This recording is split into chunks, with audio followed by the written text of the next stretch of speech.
మార్చి 31 last date కాబట్టి ఈ recent market fall లో లాభాల్లో ఉన్న మ్యూచువల్ ఫండ్స్ కొన్ని అమ్మాను, నష్టాల్లో ఉన్న కొన్ని స్టాక్స్ ని అమ్మాను. యూజువల్ గా మనం ఎవరం కూడా నష్టాల్లో ఉంటున్న స్టాక్స్ ని అమ్మం కదా, అవి పెరిగాక అమ్ముకుందామని చూస్తూ ఉంటాం. కానీ బాగా మార్కెట్ పెరిగిన సందర్భంలో నేను కొన్ని స్టాక్స్ లో ప్రాఫిట్ ని బుక్ చేశాను. నేను కాదు, మీరు కూడా చాలా స్టాక్స్ ని కొనుంటారు, చాలా స్టాక్స్ ని అమ్ముంటారు, మ్యూచువల్ ఫండ్స్ ని కూడా కొంటూ ఉంటారు, అమ్ముతూ ఉంటారు. ఈ జరిగిన మొత్తాన్ని కూడా మీరు ప్రాపర్ గా మార్చ్ 31 లోపు అనాలిసిస్ చేయలేదంటే పెద్ద మొత్తంలో డబ్బుల్ని కోల్పోవాల్సి ఉంటుంది. కాబట్టి నేను అనాలిసిస్ చేసి డబ్బుల్ని సేవ్ చేసుకున్నాను. ఆ సేవ్ చేసుకుంది ఎలా అనేది కూడా ఇప్పుడు ఇవాళ వీడియోలో మీకు ప్రాక్టికల్ గా ఎక్స్ప్లెయిన్ చేస్తాను. అండ్ ప్రాపర్ గా మీరు లాస్ ని ప్రాఫిట్ ని బ్యాలెన్స్ చేసుకోగలుగుతుంటే, ఇప్పుడు నేను మీకు ఎగ్జాంపుల్స్ తో పాటు ఎక్స్ప్లెయిన్ చేస్తాను కదా, ఇలా వీటిని మీరు అర్థం చేసుకోగలుగుతుంటే మీకు కూడా అర్థమవుతుంది నా పోర్ట్ఫోలియోలో అది కూడా లాస్ లో ఉంటున్న స్టాక్స్ ని నేను ఎందుకని అమ్మానని. సో ఒకవేళ మీరు స్టాక్స్ లో కానీ మ్యూచువల్ ఫండ్స్ లో కానీ పెట్టుబడి చేసిన వాళ్ళు, అండ్ మరీ ముఖ్యంగా ఆల్రెడీ కొనడం అమ్మడం ఇలా మల్టిపుల్ టైమ్స్ ట్రాన్సాక్షన్స్ చేసిన వాళ్ళు ఎవరైనా ఉంటే చివరి వరకు చూడడానికి ప్రయత్నించండి. మీకు చాలా important information with logic and proper examples తో ఒక కాంప్లెక్స్ సబ్జెక్ట్ ని మీకు సింపుల్ గా ఎక్స్ప్లెయిన్ చేస్తాను. అండ్ వీడియోని స్టార్ట్ చేసే ముందు ఇలాంటి సబ్జెక్ట్స్ ని సింప్లిఫై చేస్తూ ఇలా ఎగ్జాంపుల్స్ తో మీ ముందుకి ఇలాంటి ఇంపార్టెంట్ కంటెంట్ ని టైం కి తీసుకురావడానికి మేము టీం పెట్టిన ఎఫర్ట్స్ మీకు వాల్యుబుల్ గా చూస్తున్న పాయింట్లు అనిపిస్తుంటే మాత్రం ఒక్క లైక్ చేసి పెడుతున్న ఎఫర్ట్స్ ని ఎంకరేజ్ చేయండి. డైరెక్ట్ గా పాయింట్ లోకి వెళ్తానని పాయింట్ లోకి వెళ్లే ముందు రెండు పనులు నేను చెప్పింది చేయండి. రెండు పనులు, ఒకటి మీ డిమాట్ అకౌంట్స్ ని ఓపెన్ చేయండి. ఎగ్జాంపుల్ ఒక డెమో అకౌంట్ తీసుకొని చెప్తాను. సో మీ యాప్ లోను చెక్ చేసుకోవచ్చు, ఆ వెబ్సైట్ లో లాగిన్ అయినప్పుడు పైన మీ యూజర్ ఐడి ఉంటుంది కదా, దాన్ని క్లిక్ చేస్తే కింద కన్సోల్ అని ఉంటుంది, దాన్ని క్లిక్ చేయండి. నెక్స్ట్ రిపోర్ట్స్ దగ్గరికి రండి, టాక్స్ P&L అని ఉంటుంది, దాన్ని క్లిక్ చేయండి. ఇలా వస్తుంది. జస్ట్ ఇక్కడ ఒక ఆరో మార్క్ ఉంటుంది, దాన్ని క్లిక్ చేసి డౌన్లోడ్ టాక్స్ P&L రిపోర్ట్ ఉంటుంది, దాన్ని క్లిక్ చేస్తే మీకు వీళ్ళకి సంబంధించిన టాక్స్ P&L రిపోర్ట్ ఓపెన్ అవుతుంది. అందులో ఈక్విటీ దగ్గరకు వచ్చి షార్ట్ టర్మ్ ప్రాఫిట్ ఎంత, లాంగ్ టర్మ్ ప్రాఫిట్ ఎంత, ఇది ఎంతో నోట్ చేసి పెట్టుకోండి. ఇంట్రాడే స్పెక్యులేటివ్ ప్రాఫిట్ ని పక్కన ఉంచండి. షార్ట్ టర్మ్ ప్రాఫిట్ ఎంత, లాంగ్ టర్మ్ ప్రాఫిట్ ఎంత, ఇది మీరు నోట్ చేసుకోవాలి. First thing. సెకండ్ థింగ్, మీ పోర్ట్ఫోలియో ఓపెన్ చేశాక హోల్డింగ్స్ దగ్గరకు రండి. ఈ అకౌంట్ లో ఏ స్టాక్స్ లేవు, బట్ మీకు ఇక్కడ స్టాక్స్ అన్ని కనిపిస్తాయి కదా, అందులో ఏ స్టాక్స్ ఎంతెంత లాభంలో ఉన్నాయి, ఏ స్టాక్స్ ఎంతెంత నష్టంలో ఉన్నాయి, దాన్ని లాభం ఎంత నష్టం ఎంత అనేది పెట్టుకోవడానికి ప్రయత్నించండి. ఎక్కడ లాభం రీసెంట్ టైమ్స్ లో పడ్డాయి కదా అంటే ఏదో ఒక స్టాక్ ఖచ్చితంగా మీరు ఒక 3-4 సంవత్సరాల క్రితం నుంచి ఇన్వెస్ట్మెంట్ చేస్తున్నా, ఒకవేళ మీరు రీసెంట్ ఇన్వెస్టర్ అయినా మొత్తం నష్టాల్లోనే ఉన్నా, మొత్తం నష్టమైనా సరే ఒక దగ్గర వేసి ఉంచుకోండి. లాభం నష్టం ఉంటే లాభం ఎంత నష్టం ఎంత రెండు కూడా పక్క పక్కన నోట్ చేసి ఉంచండి. ఎందుకు ఇలా నోట్ చేసుకొని ఉంచుకోవాలి? బికాస్ ఇప్పుడు మనం దాంతోనే చిన్న చిన్న అడ్జస్ట్మెంట్స్ చేసి పెద్ద మొత్తంలో డబ్బులు సేవ్ చేసుకునే ప్రయత్నం చేస్తాం. బట్ అదే అర్థం కావాలంటే మీకు LTCG, STCG గురించి అర్థం కావాలి. LTCG అంటే long term capital gain, STCG అంటే షార్ట్ టర్మ్ క్యాపిటల్ గెయిన్. 90% తెలిసి ఉంటుంది, మిగిలిన 10% తెలియదు. కాబట్టి సింపుల్ గా ఎక్స్ప్లెయిన్ చేస్తాను. ఆల్రెడీ స్టాక్ మార్కెట్ లో ఉండి స్టాక్స్ కానీ మ్యూచువల్ ఫండ్ కానీ ETF ని కానీ ఇవి కొనుంటే, మీరు 100 రూపాయలకు కొన్నారు, లెట్స్ సే అది 200 రూపాయల్లో అమ్మాలనుకున్నారు అనుకోండి, అంటే ఎంత మీకు 100 రూపాయల ప్రాఫిట్. అది సంవత్సరం రోజుల లోపు అమ్మారనుకోండి, ఆ 100 రూపాయల ప్రాఫిట్ మీద 20% STCG short term capital gain పడుతుంది. అంటే సంవత్సరానికి లోపు అమ్ముతున్నది STCG కిందకు వెళ్తుంది. అది లాభం అయితే. నష్టం అయితే షార్ట్ టర్మ్ క్యాపిటల్ లాస్ కిందకు వెళ్తుంది. ఎంత పర్సెంట్ ఉంటుంది షార్ట్ టర్మ్ క్యాపిటల్ గెయిన్ అంటే 20% ఉంటుంది. లాంగ్ టర్మ్ క్యాపిటల్ గెయిన్ సంవత్సరం పైబడి 365 రోజుల తర్వాత మీరు అమ్ముతున్న దానిపై 12.5% ట్యాక్స్ ఉంటుంది. అది కూడా ఆఫ్టర్ 1.25 lakh అన్నమాట. ఎగ్జాంపుల్ తో చెప్తాను. 2 లక్షలకు కొన్నారు, 4 లక్షలకి మీరు అమ్మారు. సంవత్సరం తర్వాత 4 లక్షలకు అమ్మారు. ప్రాఫిట్ ఎంత? 2 లక్షలు. ఆ 2 లక్షల్లో నుంచి 1,25,000 తీసేసి మిగిలిన 75,000 మీద 12.5% ట్యాక్స్ ఉంటుంది. అంటే 9,375 రూపాయలు. ఓకేనా? ఈ రెండు విషయాలు అర్థమయ్యాయి కదా. ఇప్పుడు నేను చెప్తున్నది ఒక్కొక్కటిగా అర్థం చేసుకోండి. ఎలా మనం డబ్బుల్ని సేవ్ చేయొచ్చో మీకు అర్థం అవుతుంది. స్టెప్ 1, మనకి గవర్నమెంట్ ప్రొవైడ్ చేసిన 1,25,000 రూపాయల long term capital gain benefit, initial benefit ఏదైతే ఉందో, అది మనకి ఇష్టం ఉన్నా ఇష్టం లేకపోయినా సంవత్సరం మనకుంటున్న లాభాల్లో నుంచి దాన్ని అమ్ముకుంటూ రావాలి. ఎందుకు చెప్తున్నానంటే, ఇది ఒక ఎగ్జాంపుల్ తో చూడండి. లెట్స్ సే మీరు ఒక స్టాక్ ని 1,00,000 రూపాయలు పెట్టుకున్నారు. ఫస్ట్ ఇయర్ లో అది లక్షలోనే ఉంది, సెకండ్ ఇయర్ లో 2 లక్షలకు వెళ్ళింది. అలా 3వ సంవత్సరం, 4వ సంవత్సరం, 5వ సంవత్సరం, అలా 10 సంవత్సరాలకు 10 లక్షలకు వెళ్ళింది అనుకుందాం. ప్రాక్టికల్ గా కాదు, థియరిటికల్ గా వినండి. 1,00,000 రూపాయలు మన కాస్ట్, అమ్మేది 10 లక్షల దగ్గర అయితే 9 లక్షల పైన మనం long term capital gain benefit 1,25,000 తీసేస్తే నెట్ మిగిలే 7,75,000 పైన, అంటే సుమారుగా 97,000 రూపీస్ మనం ట్యాక్స్ కట్టాలి. అలా కాకుండా ఎవ్రీ ఇయర్ కానీ మనకు వస్తున్న లాభం లాభంలో నుంచి మాక్సిమం 1,25,000 రూపాయలు మనం అమ్మేస్తూ వచ్చుంటే, అలా ప్రతి సంవత్సరము చేస్తుంటే,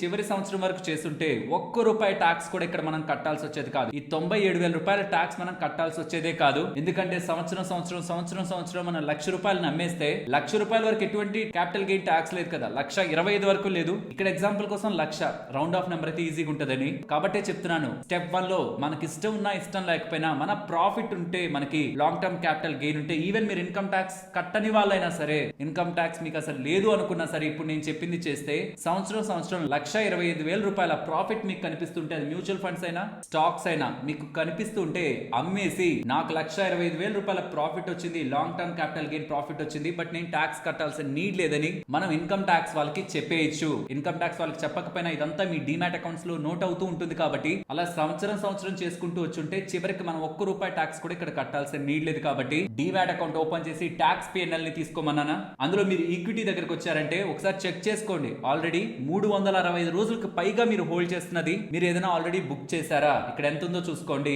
అక్కడ ఎంత ఉన్నా దాన్ని 1,25,000 రూపాయలకి తీసుకువెళ్ళండి, తప్పేం లేదు. ఆల్రెడీ ఉంటున్న ప్రాఫిట్ ని కొంత బుక్ చేసుకోండి. ఓకే కదా, ఇది స్టెప్ 1. 1,25,000 రూపాయల గవర్నమెంట్ బెనిఫిట్ ని మనం వాడుకుంటున్నాం. స్టెప్ 2 లో ట్యాక్స్ లాస్ హార్వెస్టింగ్ మనం చేస్తాం. ట్యాక్స్ లాస్ హార్వెస్టింగ్ అంటే ఏంటంటే, ఇది ఒక ఎగ్జాంపుల్ తో చూద్దాం. మీ దగ్గర 2 స్టాక్స్ ఉన్నాయి. ఒక స్టాక్ ఏమో 2 లక్షల్లో కొన్నారు, ఇంకొక స్టాక్ ఏమో 4 లక్షల్లో కొన్నారు. 2 లక్షల్లో కొన్న స్టాక్ ఏమో 7 లక్షల దగ్గర ఉంది, 4 లక్షల దగ్గర కొన్న స్టాక్ ఏమో 1,00,000 రూపాయల దగ్గర ఉంది. ఒకవేళ మీరు ప్రాఫిటే బుక్ చేద్దాం, ప్రాఫిట్ తీసి వేరే స్టాక్ లో పెడదాం అని మీరు అనుకుంటున్నారు అనుకోండి, అది ఎలాగో లాభంలో ఉంది కాబట్టి చాలా స్టాక్స్ పడ్డాయని మీరు అనుకొని ఈ స్టాక్ నుంచి ఇంకొక స్టాక్ కి డబ్బులు పెట్టాలనుకొని 2 లక్షలు ఉన్నది 7 లక్షల దగ్గర అమ్మేస్తే మీకు ఎంత ప్రాఫిట్? 5 లక్షల ప్రాఫిట్. మీరు దాన్ని తీసుకువెళ్ళి వేరే స్టాక్ ని కొనేస్తారు. కానీ 5 లక్షల ప్రాఫిట్ ని బుక్ చేయడం కారణంగా 1,25,000 వరకు ఏ ట్యాక్స్ లేదు. బట్ 1,25,000 తర్వాత అంటే 3,75,000 పైన మీరు 12.5% ట్యాక్స్ కట్టాలి. అంటే సుమారుగా 46,875 రూపాయలు మీరు ట్యాక్స్ కట్టాలి. అలా కాకుండా ఇంకొక స్టాక్ ఏదైనా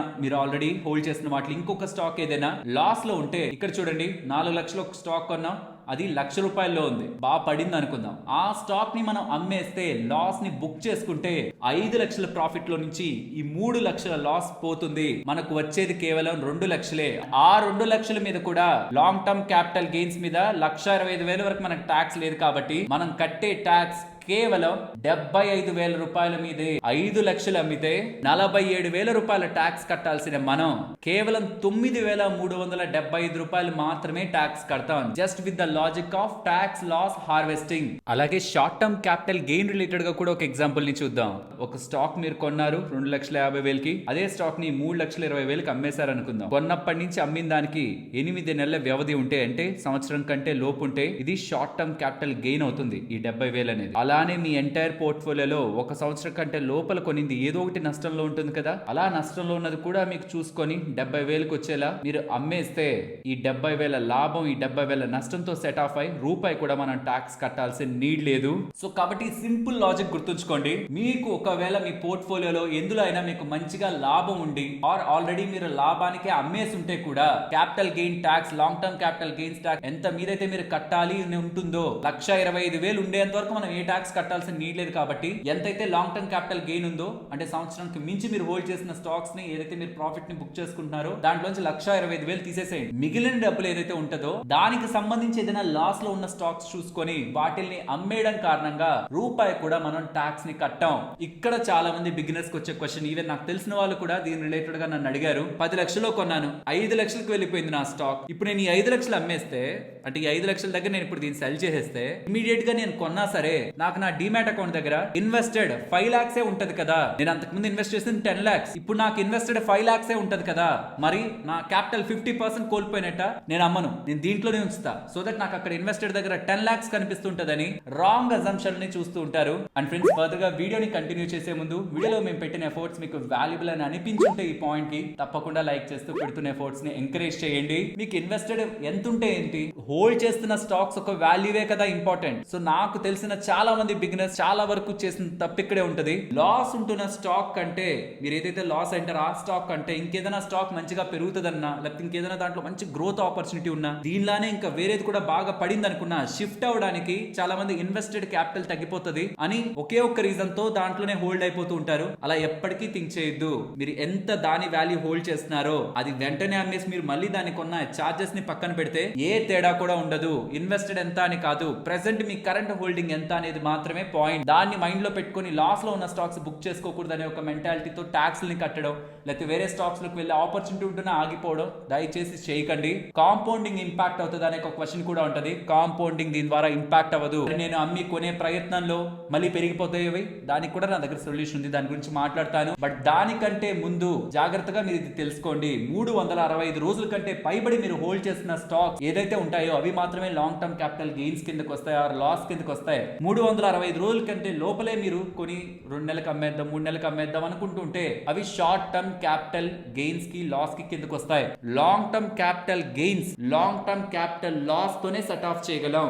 మీరు 365 రోజులు పైబడి మీరు హోల్డ్ చేస్తూ వచ్చిన స్టాక్స్ ఒక నష్టంతో మాత్రమే సెట్ ఆఫ్ చేయగలం. కాబట్టి నష్టం లాభం చూసుకోవడంతో పాటు ఎప్పుడు ఆ స్టాక్ కొన్నారు అది కూడా మీ డిమాట్ అకౌంట్ లో ఉంటుంది. నేను జీరోదా చూపించాను, మీరు జస్ట్ టాక్స్ P&L రిపోర్ట్ పక్కన బ్రోకర్ ఎవరి పేరైనా కొట్టండి, talks P&L report up stock చూడండి ఎలా డౌన్లోడ్ చేసుకోవాలో చూపిస్తారు. అలా ప్రతి ఒక్క బ్రోకర్ ది కొట్టండి, ఉంటాయి, డౌన్లోడ్ చేసుకోండి. ఎప్పుడు స్టాక్స్ కొన్నారు, ఎప్పుడు దాంట్లో ఏ ట్రాన్సాక్షన్ జరిగాయి అంత డీటెయిల్ గా అక్కడ ఇన్ఫర్మేషన్ ఉంటుంది. దాన్ని బట్టి మీరు డెసిషన్ తీసుకోవచ్చు. సో లాంగ్ టర్మ్ తోనే సెట్ ఆఫ్ అవుతుంది లాస్ గెయిన్ తో. కాకపోతే షార్ట్ టర్మ్ అలా కాదు. సంవత్సరానికి లోపు మీరు హోల్డ్ చేస్తూ వచ్చిన లాస్ ఏదైతే ఉంటుందో దాన్ని లాంగ్ టర్మ్ క్యాపిటల్ గెయిన్స్ తోనూ సెట్ ఆఫ్ చేయొచ్చు, షార్ట్ టర్మ్ క్యాపిటల్ గెయిన్స్ తోనూ సెట్ ఆఫ్ చేయొచ్చు. అంటే షార్ట్ టర్మ్ లో మీరు కొని అమ్మడం వల్ల ఏదైనా లాస్ అయ్యారనుకోండి, ఎప్పటి నుంచో హోల్డ్ చేసిన స్టాక్స్ లో ఉన్న లాభంతోనూ సెట్ ఆఫ్ చేయొచ్చు, ఆర్ రీసెంట్ గా ఉంటున్న మీకు షార్ట్ టర్మ్ గా వచ్చిన గెయిన్స్ తో కూడా సెట్ ఆఫ్ చేయొచ్చు. ఇది ఎందుకు ఇంపార్టెంట్ అంటే చాలా మంది ప్రాఫిట్లు బుక్ చేసేస్తుంటారు చాలా దగ్గర, మార్కెట్ పెరిగినప్పుడు కొంచెం లాస్లు మాత్రం అలా హోల్డ్ చేస్తూ ఉండిపోయింటారు. ఇప్పుడు ఈ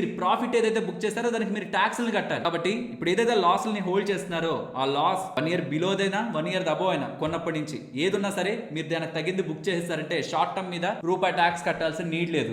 ఇక్కడ ఇంపార్టెంట్ గా మన వాళ్ళందరికి వచ్చే క్వశ్చన్, ఇది ఒక ఎగ్జాంపుల్ తో చూద్దాం. జనవరిలో నేను 500 షేర్స్ కొన్నాను 100 రూపాయల దగ్గర, ఫిబ్రవరిలో ఇంకొక 200 షేర్లు కొన్నాను 120 రూపాయల దగ్గర, మార్చ్ లో 300 షేర్లు కొన్నాను 130 దగ్గర. ఆర్ పడిన తర్వాత అయినా సరే కొన్నారు, పైన కొంత కొన్నారు, కింద కొంత కొన్నారు. ఇప్పుడు నేను ఒకేసారి కొన్ని స్టాక్స్ అమ్మాలనుకున్నాను. లెట్స్ ఇక్కడ ఎన్ని స్టాక్స్ నేను కొన్నట్టు 1000 స్టాక్స్ నేను కొన్నట్టు. టోటల్ గా జనవరి ఫిబ్రవరి మార్చ్ కలిపితే 1000 స్టాక్స్ కొన్నట్టు. ఆ 1000 స్టాక్స్ కి యావరేజ్ ఈ మూడింటిని యాడ్ చేసి డివైడెడ్ బై 3 చేయాలి. 350 డివైడెడ్ బై 3 117 రూపీస్ దగ్గరగా వస్తుంది. సో నా యావరేజ్ ప్రైస్ 117 అని చూపించేస్తుంటది డిమాట్ అకౌంట్. బట్ నేను ఒకవేళ 200 రూపాయల దగ్గర కానీ స్టాక్స్ అమ్మాను అనుకోండి, నాకు అవసరమై 300 షేర్లే అమ్మాను అనుకోండి, ఎక్కడ ఏ ధర నుంచి వెళ్తది, నా కాస్ట్ ఏం తీసుకోవాలి, 130 తీసుకోవాలా, 120 తీసుకోవాలా, 100 తీసుకోవాలా? ఫస్ట్ ఎప్పుడైతే మనం కొనుంటామో స్టాక్స్ అవే మనం తీసుకోవాలి. ఈవెన్ అమ్మే షేర్లు కూడా ముందు దీంట్లో నుంచే వెళ్తాయి. 300 షేర్లు అమ్మాలనుకుంటుంటే ముందు 500 షేర్ల నుంచి 300 షేర్లు వెళ్తాయి. అప్పుడు మన కాస్ట్ 100 అవుతుంది, అమ్ముతున్నది 200 దగ్గర, ప్రాఫిట్ 100, పర్ షేర్ కి 100 రూపాయలు ప్రాఫిట్ మనకి. ఒకవేళ నేను 600 షేర్లు అమ్ముతున్నాను అనుకోండి, ఫస్ట్ జనవరిలోంచి 500 షేర్లు వెళ్ళిపోతాయి, ఫిబ్రవరిలోంచి ఇంకొక 100 షేర్లు వెళ్తాయి. First in first out. ముందు మీరు ఏదైతే కొన్నారో మీరు సెల్ చేస్తున్నప్పుడు అవే ముందు కన్సిడరేషన్ లోకి తీసుకోబడతాయి టాక్సేషన్ పర్పస్ కోసం. అండ్ మ్యూచువల్ ఫండ్స్, ETF లు కానీ స్టాక్స్ కానీ అన్ని ఒకే కేటగిరీ కింద ఉంటాయి. కాబట్టి మ్యూచువల్ ఫండ్స్ లో ఈక్విటీ రిలేటెడ్ గా మ్యూచువల్ ఫండ్ అన్ని ఒకే కేటగిరీలో ఉంటాయి. కాబట్టి మ్యూచువల్ ఫండ్స్ ని మీరు స్టాక్స్ తో అయినా, స్టాక్స్ ని మ్యూచువల్ ఫండ్స్ తో అయినా, దేంతో అయినా మీరు సెట్ ఆఫ్ చేసుకోవచ్చు. ఈవెన్ డెట్ రిలేటెడ్ గా కూడా మనకి అడ్వాంటేజ్ ఉంది, కానీ కలపచ్చు. కానీ ఈ రీసెంట్ టైమ్స్ లో మారుతున్న వాటితో నేను వాటిని కూడా క్లబ్ చేసి మాట్లాడాలనుకోవట్లేదు, వాటిని పక్కన పెట్టేయండి. కేవలం equity mutual funds, ETFs or stocks అన్నిటి మీరు ఒక దాంట్లో వచ్చిన ప్రాఫిట్ ఇంకో దాంట్లో వచ్చిన లాస్ తో మేనేజ్ చేసి ట్యాక్స్ ని తగ్గించే ప్రయత్నం చేయొచ్చు. బట్ ఒకే ఒక్క దగ్గర జాగ్రత్త, ఎన్ని రోజులైంది ఆ స్టాక్ కొని అన్నది మీకు క్లారిటీ రావాలి. మీకు గుర్తుండదు ఖచ్చితంగా. అందుకే ఆ టాక్స్ P&L రిపోర్ట్ ని చూడమని చెప్పేది. మీ డిమాట్ అకౌంట్ ని పరిశీలించారంటే రిపోర్ట్స్ లో క్లియర్ గా మీరు ఎప్పుడెప్పుడు స్టాక్స్ కొన్నారు విత్ డేట్స్ తో పాటు ఉంటది. అండ్ చాలా మంది కొన్నిసార్లు ఆల్రెడీ కొంత ప్రాఫిట్ నో లాస్ ను బుక్ చేస్తుంటారు. కాబట్టి నేను స్టార్టింగ్ లో చెప్పిన ఎక్సెల్ షీట్ లోకి వెళ్తే